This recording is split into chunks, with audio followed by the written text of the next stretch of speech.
March 13th, 2022. A projector clicks on in a darkened screening room in Paris. Grainy black and white frames stutter across the screen, men hauling dirt carts through a tunnel barely wider than their shoulders. The camera shakes.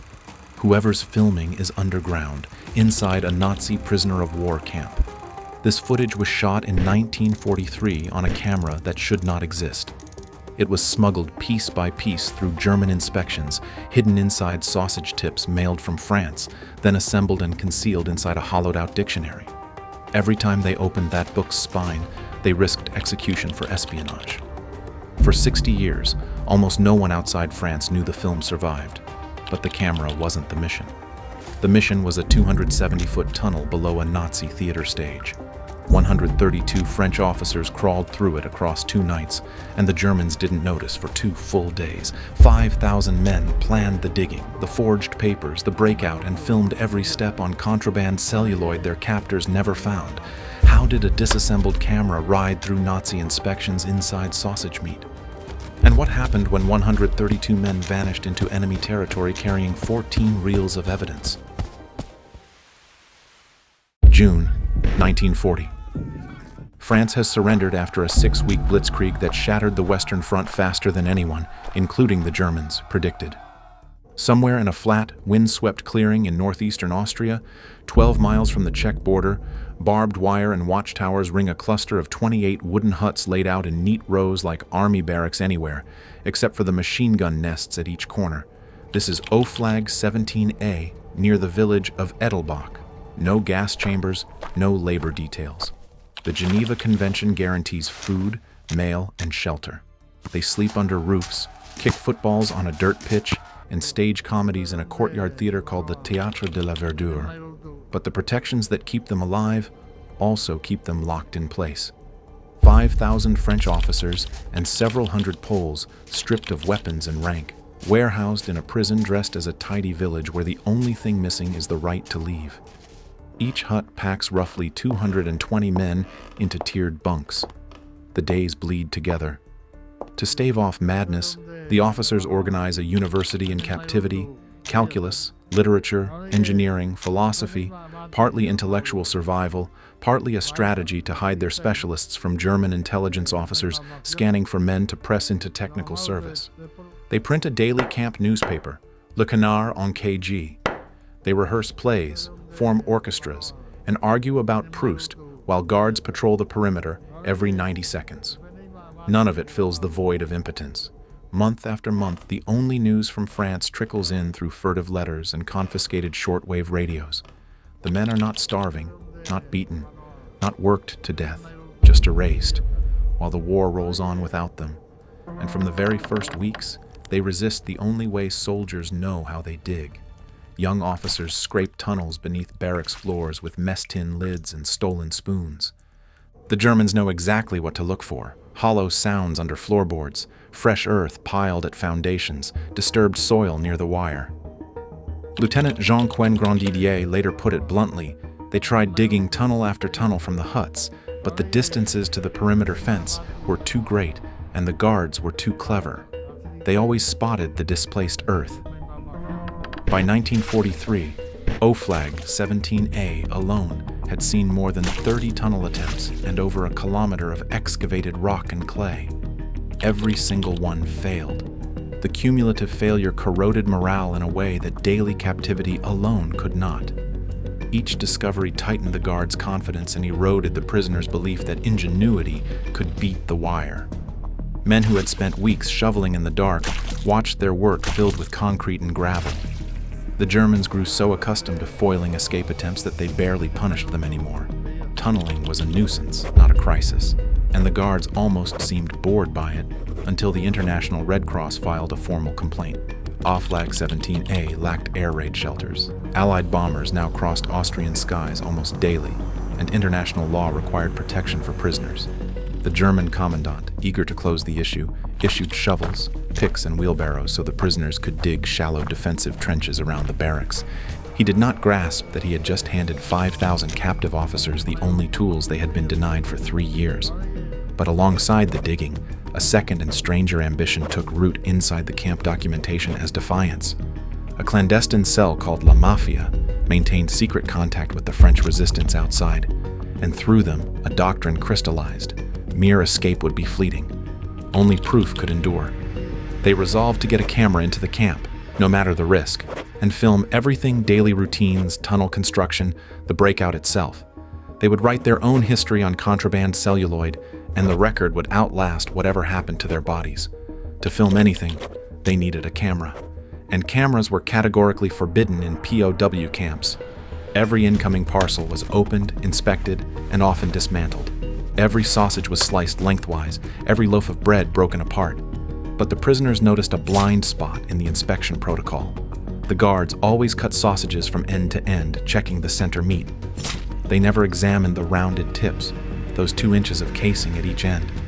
That tiny procedural gap was all a disassembled 8mm camera needed to ride through. But could individual parts, smuggled in over weeks through sausage tips, actually be assembled into a working camera inside a POW camp? And if the Germans ever found it, what would happen to every man in Oflag XVII-A? Sometime in 1942, coded messages reached the French resistance outside and sent camera parts to Oflag XVII-A. Families of prisoners already mailed food parcels on a regular schedule. The Germans permitted this under the Geneva Convention. Now, tucked inside the rounded ends of salami and bologna, in those few centimeters the guards never sliced, miniature components began arriving: a lens, a shutter mechanism, tiny gears, screws the size of rice grains, strips of unexposed 8mm film stock. Each parcel carried 1 or 2 pieces, and weeks passed before the full set accumulated, drifting in alongside lunch meat as if the camera were assembling itself 1 sausage at a time. Inside the camp, skilled hands pieced the device together. Reportedly, an officer with watchmaking experience aligned the gears and shutter mechanism using tools improvised from bent nails and stolen wire. The crowning move was concealment. One prisoner hollowed out a thick dictionary from the barracks library, carving a cavity that matched the camera's body. He modified the spine so it functioned as a shutter housing. When the book cover flexed open, the lens swung outward into shooting position. In a camp of 5,000 university-educated men, a prisoner strolling the yard with a heavy dictionary under his arm was invisible. No guard ever asked to examine the binding. The camera went live. The first reels captured ordinary camp life: yard exercises, laundry strung between huts on sagging lines, crowded lecture halls where officers taught mathematics on slate boards. Mundane images that would become extraordinary evidence simply by surviving. Then the footage grew bolder, half-hidden shots of German guards conducting morning roll calls, counting heads with clipboards as the camera recorded from behind a barracks wall. The prisoners filmed the thin soup line in the dining hall. They filmed a surprise barracks inspection through a cracked window, the guards rummaging through bunks while the cameraman stood 20 feet away pretending to read his dictionary. They recorded themselves carving wooden-soled shoes from bed slats, forging German travel documents with hand-cut stamps, sewing civilian suits from dyed blanket fabric. Every idle afternoon became a covert production day, each reel another piece of evidence stacking against the assumption that these men had spent the war doing nothing. The exposed film posed its own lethal danger. A captured movie camera inside a Nazi camp meant espionage charges, and espionage meant execution, not the relative safety of prisoner of war status. Every developed reel was a death sentence waiting to be discovered. The solution was surgical false boot heels. After developing footage in a cramped, improvised darkroom, the men sliced open their worn boot heels, nested the film spools inside, and resealed them with glue and leather scraps. In a camp where cobbled-together footwear was universal, a slightly uneven heel drew no attention. Day and night, reels of incriminating evidence rode strapped to someone's foot, walking laps around the exercise yard, standing in roll call lines, sleeping in bunks 6 feet from a guard's flashlight beam. If you're finding this story gripping, a quick tap on the subscribe button helps stories like this reach more people, and there is far more ahead. Each click of the shutter was a gamble measured in lives. A guard lingering 1 second too long beside the man with the dictionary could unravel the entire network. But the prisoners kept shooting. They filmed their 30-second tunnel attempt, the camera rolling in near darkness as mud carts rattled along improvised wooden tracks, 2 men pumping air through tin can bellows to keep the diggers alive 60 feet underground. This was not a souvenir reel. It was a weapon, proof that 5,000 officers behind wire had never stopped fighting their war. With footage accumulating and the camera still undetected, the prisoners confronted a harder truth. None of the film mattered unless they actually escaped. Reels hidden in boot heels were worthless if the boots never left the camp. Every forged document, every civilian disguise, every rehearsed cover story was prepared without purpose until someone crawled through a tunnel and surfaced on the other side of the wire. The means to build that tunnel was about to arrive from the most unlikely source imaginable: the enemy command itself. What exactly did the Germans hand over so willingly, and why did no officer in the camp hierarchy recognize the trap they were constructing for themselves? Summer 1943. Allied bombers drone over Austria almost daily. The International Red Cross inspects Oflag XVII-A and files a formal protest. 5,000 prisoners have no air raid protection. The complaint carries legal weight under the Geneva Convention. A scowling German officer relays the order the prisoners will dig defensive trenches around the camp theater. Shovels, picks, and wheelbarrows, the exact tools denied to them for 3 years of failed tunnel attempts, are distributed each morning and collected each evening, or rather, most of them are collected. 1 shovel and 1 pickaxe vanished into the prisoner ranks on the first day and never resurfaced. The Germans did not notice. The Théâtre de la Verdure sat a critical distance from the nearest perimeter fence, far enough that a tunnel originating beneath the stage could surface well outside the wire. 2 prisoners, one a trained engineer and the other an infantry officer, had measured this gap months earlier and committed the number to memory. When the drainage improvement orders came down, they drafted a formal proposal to deepen the trench encircling the stage to prevent seasonal flooding. The French-appointed internal commandant endorsed it without hesitation. The German camp commandant approved it with something close to admiration, reportedly impressed by the prisoners' civic spirit. He had spent 3 years foiling escape attempts and believed he had broken their will to try. He had not broken anything. Authorized shovels now operated within yards of the tunnel's planned entrance, wielded by the same men he thought had given up. By late May 1943, the real excavation entered its 3rd phase. Secret teams rotated in shifts below ground. 1 man attacked the rock face with the stolen shovel. A second loaded clay onto a wheeled cart. 2 more pumped fresh air through rubber tube piping to keep the passage breathable at depth. They worked in total silence, communicating by touch, listening for the vibration of guard boots on the floor above. They stripped to shorts underground so their trousers carried no telltale clay streaks back to the surface. Each day's excavated earth was hauled up and mixed with spoil from the authorized drainage trench, then smoothed flat outside the theater. Hidden in plain sight, disguised as an extended sunbathing terrace, the guards walked past without a second glance. Above ground, the entire camp functioned as a single support network. Tailors stitched civilian suits from smuggled fabric and, in at least one contingency plan, a woman's dress so a prisoner could walk through Vienna posing as a German officer's companion. 5,000 men, each playing a small role, each carrying a piece of the secret, none of them breaking. Forgers printed travel permits stamped with passport photographs shot on the hidden camera. Maps were traced from stolen German newspapers. Counterfeit Reichsmark notes were copied and circulated between barracks. In every hut, the same whispered conviction this time: they would make it. Weeks consumed the summer.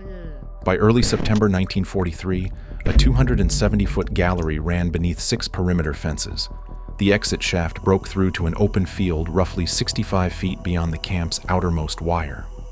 When the lead diggers lifted the trapdoor and felt open air on their faces for the first time in 3 years, one man reportedly pressed his palms flat against the grass above and held them there for a full minute before pulling himself through. Freedom seemed close enough to taste. But winter would harden the ground within weeks and seal the tunnel permanently. The watchtower guards remained as sharp as ever. A date was fixed and could not be moved at nightfall. September 17, 1943. Every preparation now balanced on threads thinner than the rubber air tubes underground. A single guard noticing disturbed earth near the theater could trigger reprisals against all 5,000 men. Autumn wind shook the trees along the perimeter. The arithmetic was unforgiving. 132 men had to crawl through a single passage, one body at a time, across 2 consecutive nights, and surface into enemy territory without producing a sound the watchtowers could detect. The first break of moonlight into that shaft would decide who walked free, who remained caged, and whether 14 reels of 8mm film would ever reach an audience. How do you move that many bodies through a tunnel no wider than a man's shoulders? And what happens when the sun rises and the empty bunks are counted? September 17th, 1943. Saturday, just past midnight. A sliver of moon hangs over the Austrian tree line. A dozen men in hand-sewn civilian suits slip into the theater pit, crouching behind blankets draped over the shaft entrance. One by one, each flips the trap door, lowers himself into the darkness, and begins crawling forward on elbows and knees. 50 officers passed through 270 feet of pitch-black clay that first night. The passage was so narrow that a man's shoulders brushed both walls simultaneously. There was no light. The air tasted of wet earth and rubber tubing, and the only sound was the scrape of elbows on clay and the breathing of the man ahead. At the far end, the tunnel angled upward at a steep grade. They pushed open a concealed panel and surfaced into an empty field beneath open sky. Austrian soil beyond the wire, no siren, no searchlight. For 3 years, they had stared at that wire from the inside. Now it was behind them. The grass was wet with dew. In groups of 2 and 3, they sprinted for tree lines and back roads. Some wore farm laborer disguises, complete with dirt-stained caps. Others carried forged Red Cross worker credentials with photographs taken by the hidden camera. Not a dog barked. Not a headlight swept the road. At 6 in the morning, the dawn roll call should have exposed the empty bunks. September 18th was a Sunday, the guards' rest day. Roll call was canceled. For 24 uninterrupted hours, dozens of escaped French officers moved freely through Nazi-occupied Austria, while the camp had no idea they were missing. A stroke of timing so improbable it reads like fiction. Except it happened. That Sunday night, the shaft door was sealed, and a handful of men remained underground, brushing the exit panel for footprints, sweeping disturbed soil smooth. They would surface with the second wave. Night of September 18th. No moon, total blackness. The second wave carried exponentially higher risk. Every empty bunk, every silent corridor should have raised an alarm, but the machinery of routine ground forward without deviation. The first night's breakout had not yet registered as fact anywhere in the camp command, and on the drill field, prisoner gym instructors had staged an impromptu sporting event that pulled 50 guards' attention south, away from the theater. The second wave teams moved through rehearsed distractions. 3 men strolled toward the theater as if discussing a script. One suddenly collapsed, clutching his chest. While the other 2 caught him in a show of concern, a third man dropped behind a thrown blanket and slid down the shaft. Below ground, bodies packed the narrow passage. Each man crouched with the next man's head on his knees, waiting in silence for the midnight signal. By 9:30, only one French officer remained in the tunnel. The last man of the second wave pulled himself through the exit panel and vanished into the dark. By early morning on September 19th, 132 men had disappeared from Oflag XVII-A. No siren had wailed, no shot had been fired. The camp did not learn the truth until a bewildered local Austrian policeman knocked on the gate holding a Frenchman in civilian clothes and asking, half apologetically, if perhaps the man belonged here. Guards ran head counts, once, twice, 3 times, 120 names unaccounted for. Officers rechecked the lists and laughed in disbelief before the laughter died, and someone reached for a telephone. Then someone spoke the word that had haunted this camp for 3 years. Under the theater. It was real. For one extraordinary window, the walls of Oflag XVII-A had lost their hold. 132 men scattered across Austria, Hungary, and points beyond, armed with forged papers, stolen Reichsmarks, and handmade disguises. But the reversal struck fast. These were fugitives in the heart of Nazi territory, hungry, isolated, without safe houses or Allied contacts, navigating a landscape where every train station, every border crossing, every village road was about to be filled with armed patrols. A continent-wide manhunt launched within hours. And hidden among those fleeing men, tucked inside boot heels and mess tins, 14 reels of 8mm film traveled toward an uncertain fate. The escape had succeeded, but could any of them, or any of the footage, survive what came next? By Monday morning, the SS, the Gestapo, and Austrian local police blanketed the region. Trains were searched car by car, border crossings sealed, and foot patrols combed every wooded trail within 50 kilometers. The recaptures came fast. On September 20th, a dozen officers were marched back through the camp gates. By October, the score was devastating. 130 of 132 men were back behind wire. 2 officers had been shot dead during the manhunt. Exactly 2 Frenchmen made it to free soil. One of them was Lieutenant Jean-Quen Grandidier. He crawled out on the first night and threaded a path across the Austrian Alps, through Hungary and Italy, back into unoccupied France. A journey of over 1,000 kilometers through hostile territory, traveling mostly on foot and by night. He did not go home to rest. He joined the armed resistance and spent the remainder of the war fighting the same enemy that had caged him for 3 years. 11 others reached Budapest by separate routes and waited in quiet internment until September 1944, when the Soviet advance through Hungary cracked open a corridor home via Russia. 1 man escaped south through Turkey. The rest, the overwhelming majority, were dragged back to Edelbach, the prisoner's name for the camp, to the same gray routine, the same barbed wire, the same watchtower scanning the same dirt yard. The Germans demolished the tunnel with explosives, filled the shaft with rubble, and tripled the guard patrols around the theater. A delegation of German generals inspected the camp afterward. One spoke with deliberate menace, escaping is no longer a sport. That phrase became a prophecy 6 months later. In March 1944, 76 Allied airmen tunneled out of Stalag Luft 3 in what the world would call the Great Escape. Hitler's response was annihilation on his direct order.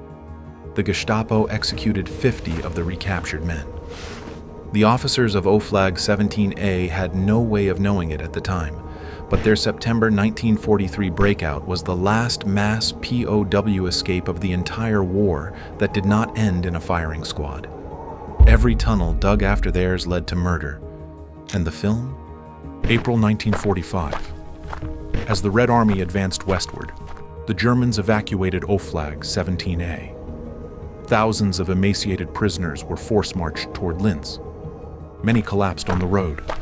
Some slipped into the forests, but hidden inside boot heels and mess tins, 14 reels of 8mm film traveled with them, through the ruins of Hof, through Nuremberg, through the smoldering chaos of a collapsing Reich. When Soviet forces liberated what remained of the camp's survivors, the reels surfaced intact and were handed to the French. After the war, the footage was carefully spliced into a 30-minute documentary titled Sous le manteau, Under the Cloak. In 1946, French audiences watched it for the first time in Parisian cinemas. The grainy images showed everything: the barracks, the guards, the forged documents, the tunnel itself, filmed from inside the shaft. For once, the story of French soldiers in captivity was not narrated by the Allies, not told by liberators looking in from outside, but filmed by the prisoners themselves, the same men who had hollowed a dictionary, pumped air through tin can bellows, and crawled on their elbows through 270 feet of clay in absolute darkness. The footage was their testimony, delivered in images no censor could rewrite. On paper, the Oflag XVII-A escape reads as failure. 130 men returned to captivity, 2 killed, 2 free. But paper did not survive the war intact. The film did. 3 versions of that smuggled 30-minute documentary still exist, Each flickering frame is an act of recorded rebellion, 5,000 men declaring through a lens hidden inside a dictionary that they were never erased, never passive, never defeated. The camera rode through the war in sausage ends, boot heels, and mess tins. The footage outlasted every guard, every camp, and the Third Reich itself. You have now seen what those prisoners spent 3 years fighting to show the world. They chose to refuse erasure, and that refusal, captured frame by frame on contraband celluloid, was the real weapon they built inside that camp. If you want to see what happens when the CIA abducts the wrong man because of a single typo, tortures him for 5 months in total darkness, and then has to decide what to do with their own mistake, click here.